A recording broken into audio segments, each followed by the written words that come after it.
The summer holidays are finally here, and believe it or not, this is where a lot of the foundations are laid for the property market in the new year. How can you make the most of this quiet time so you're best prepared for what lays ahead? Welcome to Your First Home Buyer Guide, the podcast for first home buyers who want to get it right. I'm Megan, and that was Veronica. We're both buyer's agents and probably old enough to be your mums. But that's a good thing because between us, we've got over 40 years experience, and we are going to share with you bucket loads of stories about avoidable mistakes.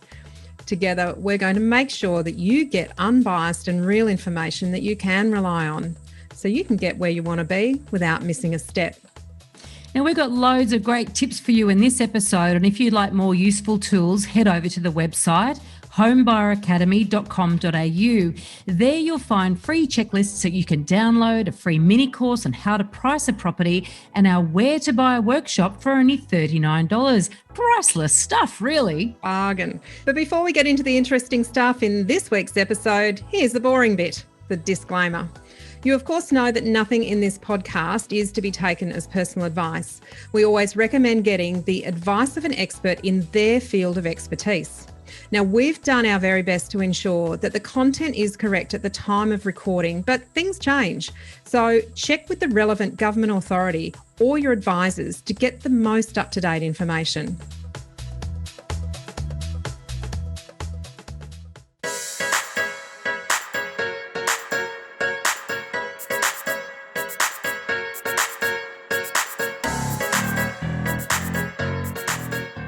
Today, we're talking about how to take advantage of the quiet time across December and January. Assuming you are having a quiet time and not just partying like mad, this is an amazing time for gaining clarity and getting yourself ready for action in the coming year. But before we get into that, Megan's got another special house behind her. It looks like what the hell? It's a building. Actually, it was a theatre or intended to be a theatre in China. And for those who are watching, you can see there's a glass guitar at the front. And it's awful. A piano? And then a grand piano.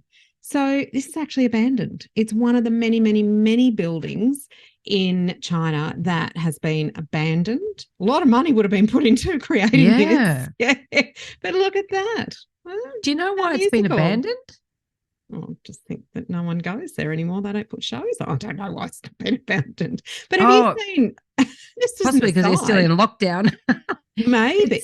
Well, yeah, maybe. But there is also a lot of infrastructure that was built over the last 5 to 10 years that is now being bulldozed and knocked over. So whole cities that were built that are just not being occupied now.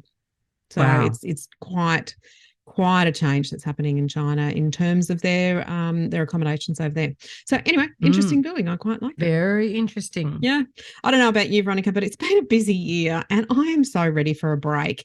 I'm ready to wind down, spend some time with family and escape to the beach. It's my happy place. And I'm pretty sure there are a lot of other buyers who are very tired after what has been like a roller coaster couple of years. Oh, but you know what? At this time of year, we all get tired anyway, but you're absolutely right. I think that things have been particularly tough, for lots and lots and lots of reasons. The property market last year, the end of 2021, was exhausting. Oh, wasn't it? It was on steroids. This year, forward.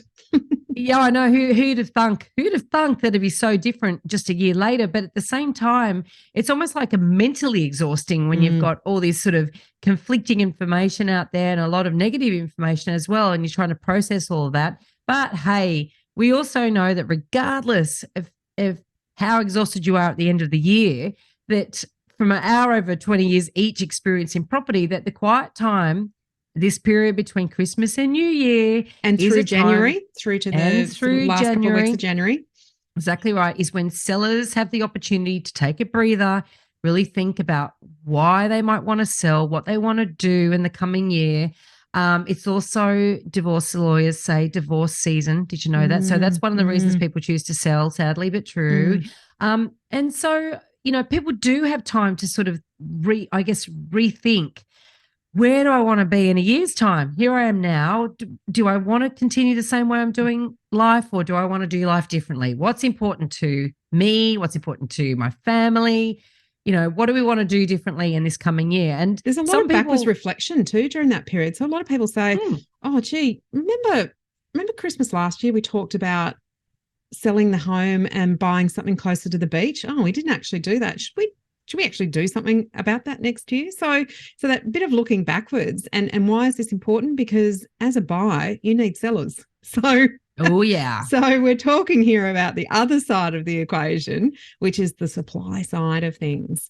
Now, 100%. Yeah. And when sellers are thinking about selling, then suddenly there becomes an opportunity. There's a bit of a knock, the sound of opportunity knocking.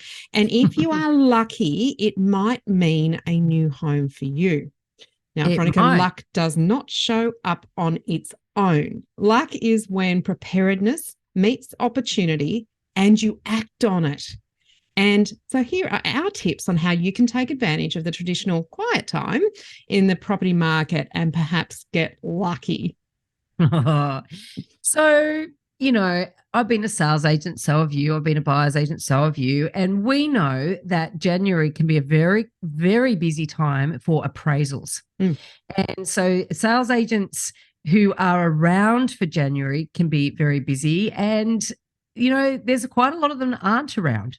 A lot of people take a holiday at this time. In fact, the entire industry, unless you're in a holiday zone, really shuts between, say, there's no Christmas auctions, is there? Eve. There's nothing. The solicitors close, agencies close, auctions are done and dusted.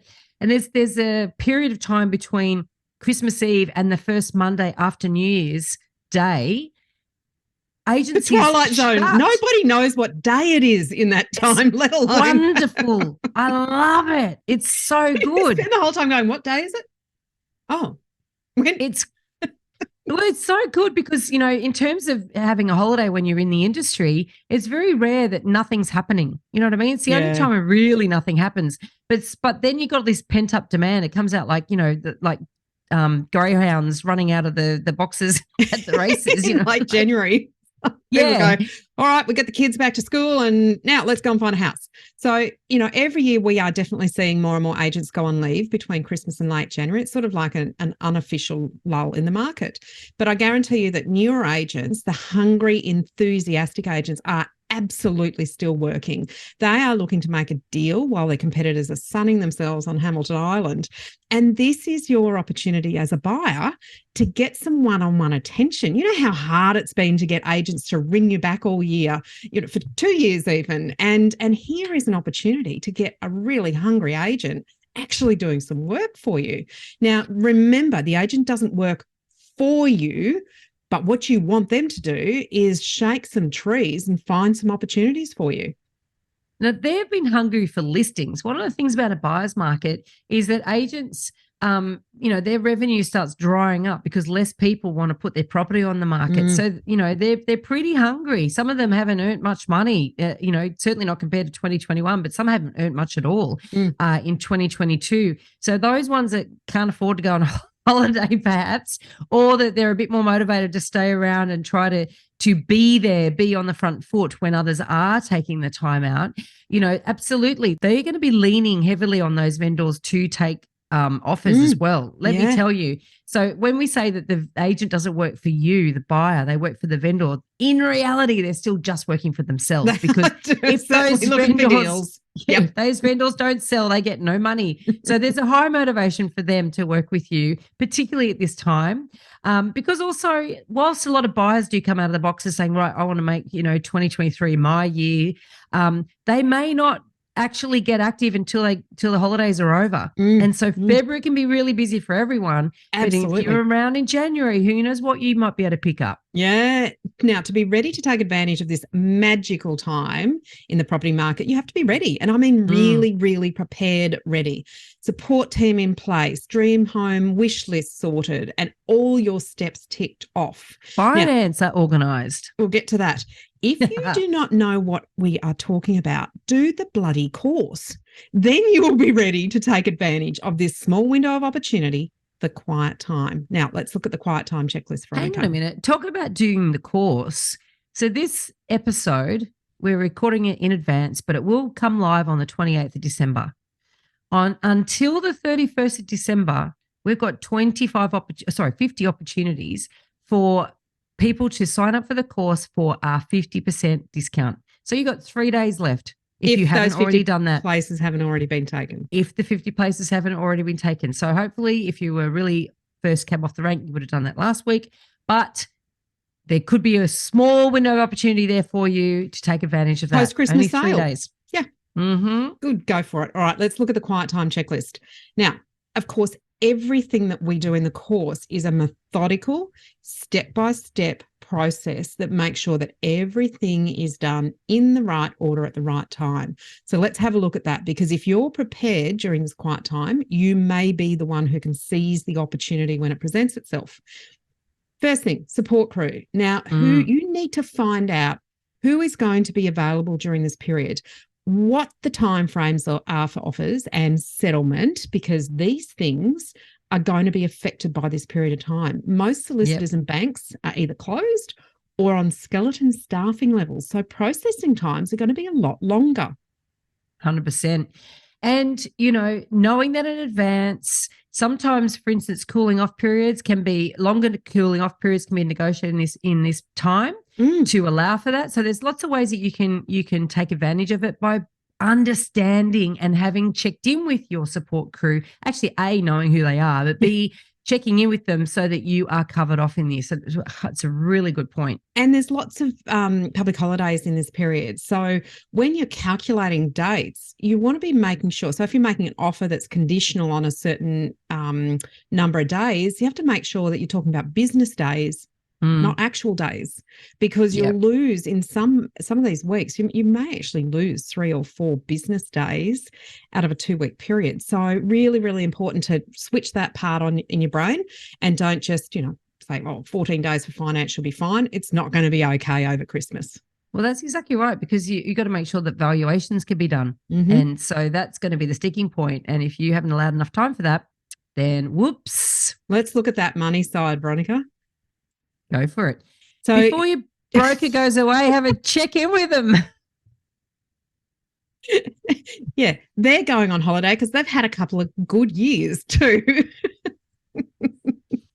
Yeah, make sure you know your borrowing capacity and current, taking interest rate rises into consideration, because obviously this is one of the traps. And I'm probably telling you something you already know, but prices have not fallen at the same rate that your borrowing capacity has fallen. So it's really important to be up to date with where you are on that financial, the borrowing capacity. Yeah, and the traditional thought of if I got pre-approval, I've got 3 months of valid pre-approval. It just doesn't work like that anymore, because interest rates have risen so much that it can actually affect how much the bank will lend you, because your capacity to pay that much is less in their eyes. Yeah. And obviously talking to your lawyer about, the conditions that go with your offer. Now, we always recommend you talk to your lawyer about before you make an offer, right? So you can get those conditions watertight. But you got to make sure that they allow for delays that are going to be brought into the whole process because of the time of year. And, will your solicitor or conveyancer be available over the quiet time if you need to talk to them? And the bank, understanding with your broker, how are processing times going to be blown out or impacted at least? Yep. Are they going to be? Maybe they're not, but ask the question. Yeah, great. All right. So step 3 in your checklist is around your plan. So those of you who are familiar with our steps, our 10 steps, we're following them here. So, methodical, thought out checklist for being ready for the quiet time. So your dream house wish list and the priorities that are important to you in the current market. So things change, and sometimes you start out going, oh, here's my list of 47 things that I absolutely have to have in a house. And I'll guarantee you after a period of time, you'll come down to about 3 or 4 non-negotiables and some would like to haves and some, gee, it would be lovely if I could. That list of 47, it gets whittled down. Now's a really good time to have a look at that, particularly if you have been active as a buyer and you've started to learn what you do and don't need, what is important and what is just nice to have. This is a great time, particularly if you're buying as a couple or in some sort of partnership, to actually sit down and say, well, we've learnt a lot through this process so far, or about to embark on a really big process. What is important and what isn't important, and how do we prioritize that? And we talk about the 3 Ps, Veronica: the position, the price, the property. What are the compromises? If we can't change our budget, do we change the area? If we are wedded on the area, then what do we change about the property? You know, the Where to Buy tutorial, which is $39. That's, if you Good haven't Christmas already present. done that, you should be doing it. And if you have done it, it's a good to revisit it, Yeah. because if your budget has changed, or if the prices have changed, the outcome of what your possibilities are can change. Yeah. So just refresh that. Do it again. Always make sure that when you're at planning phase, that when you hit the market looking for a property, that you do have a reality check. You do have a really good understanding as to what your money buys you and where. And that is an amazing foundation for this part of the process. Great time to, just do one evening over a couple of glasses of, Eggnog. coldies. All right. Step 4, of course, is the search. And this is where your opportunity lies. If you've done all of the steps prior to this and got yourself ready, then this is the time. You find those agents. Who is going to be working? Ask them, in the lead up. Are you working? Would you be interested in targeting some properties for me? Get them looking for you. Be available, even if it's not the one. Give them addresses to target. They want to get a deal together. Trust me, an agent is going to want to get a deal together over this period, because there aren't as many agents around to compete with them for the listings. So lots of off-market stuff happens during this period. What is so important here, though, is that you need to be a real buyer, because you're going to be asking these people to be doing extra work, right? They need to be confident that you are not a tire kicker. You're not using them to educate you. You've educated yourself. You're ready. You are a buyer when you find the right property. And so when the agent knows that you're serious and that they can take you seriously, that's when they're going to work harder for you. Yeah, yeah. And it gives them an inroad to talk to sellers, to say, look, I know you've been thinking about this. I have a genuine buyer here. They're active. They are committed to doing something over this period. Can I bring them in? And then they get to sign up the listing, take you in. Just keep in mind, they are not representing you. They're representing the seller, and in most cases themselves. But, if you haven't got a buyer's agent, having yourself prepared and in a position where you can move forward, this is a great time for you. Yeah. And, step 5 is revise and correct. So even though I've just said you've got to be ready to buy, ready to pounce when you find the right one, recognize that it has to be the right one. Yeah. Don't let the agent sort of then start pressuring you because they've done all this work for you. You've got to be self-aware during the excitement. Yes. And also make sure that you're not going off track, right? So making crazy offers that aren't well thought out. And we'll go into the evaluation shortly, because there are some impacts during this period on your ability to evaluate a property. 100%. And then our step 6, method of sale. Right. There's got to be a big increase in auctions. They have Super Saturday in the last sort of week of December, when they can run a full campaign. And then in auction areas, there's basically a 6 to 8 week period where there's nothing. Yep.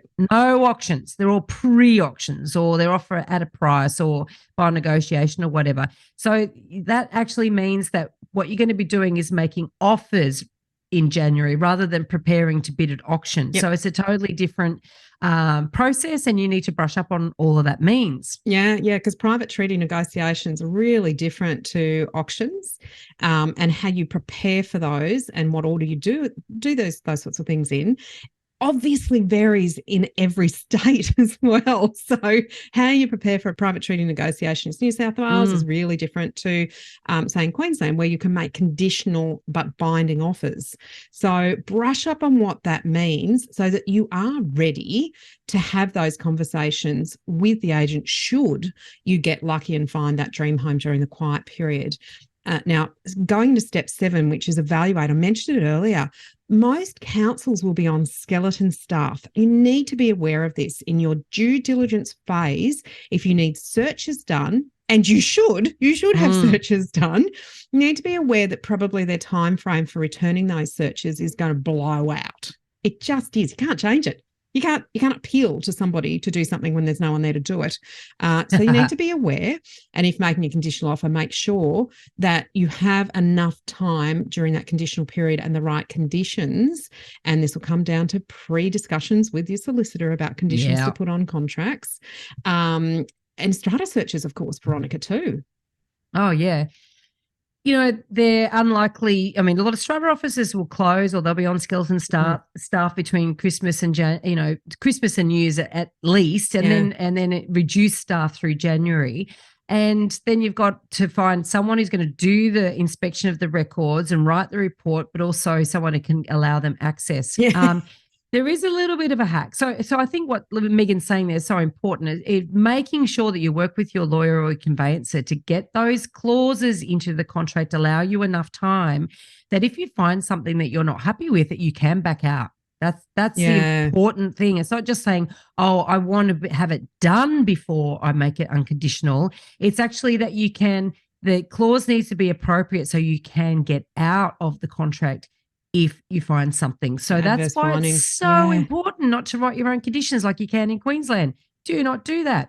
But now, you can get a solicitor to write general conditions for you that you can have inserted into the contract. Absolutely. Yes. Rather than you writing your own. Getting that information up front is really valuable. Gold. You can have it in your back pocket.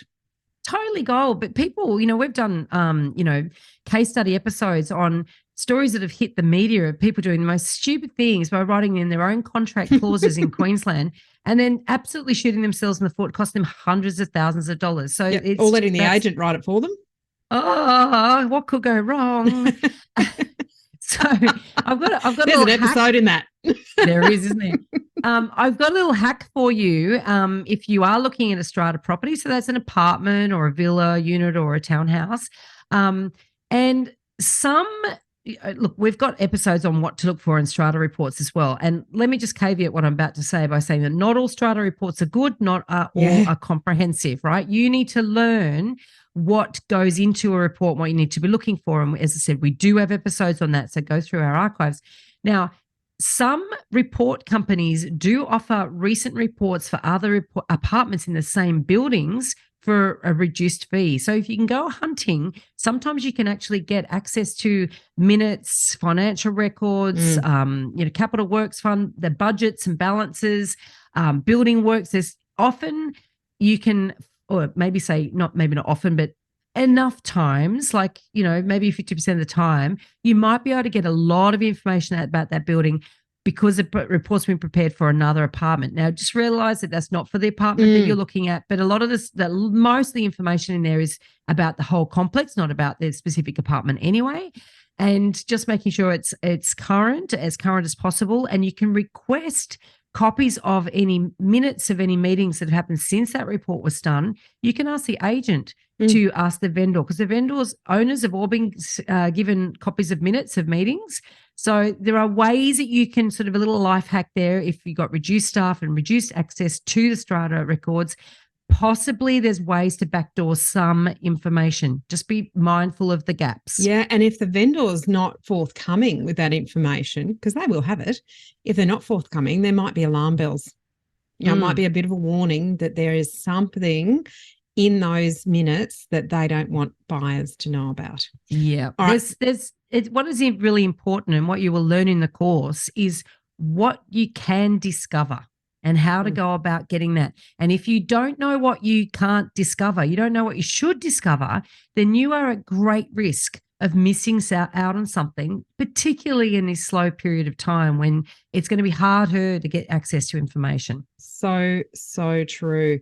Step 8, of course, is the contract. Now, this is very different in every state, but say in Queensland, most real estate transactions for residential property are done on an REIQ prepared contract approved by the Queensland Law Society, very standard form, and then you insert special conditions that are specific to you.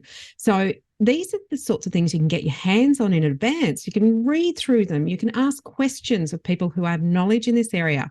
You could perhaps do a pre-purchase consultation with a solicitor or conveyancer so that they can alert you to some of the major things in the contract that you need to be aware of, some of those idiosyncrasies, like as the buyer, you have to insure the property by 5 p.m. the first business day after the contract forms, not settlement, contract formation. And that's in Queensland, and in New South Wales it's totally different. Yeah, and Victoria's different again. Yep, exactly right. Tasmania, totally different ballgame. So these sorts of things, if you can get a hold of some contracts and read through them and start to understand the basic format, and what will be your obligations if you do enter into a contract, but also having a discussion with your solicitor, conveyancer before they go on holidays, and getting some specific clauses worded up for a couple of different scenarios, then you can have those ready to insert if you need to, depending on the property. So, for example, if you know you're buying a strata property, you'll need a specific well-worded clause that allows for you to do that strata search, receive the information back, and then choose to go ahead or terminate the contract. Now, that's a condition that can be, pre-written by a solicitor. It doesn't have to be customized for each different property. It's a general condition, but you want it from the solicitor, not from the agent.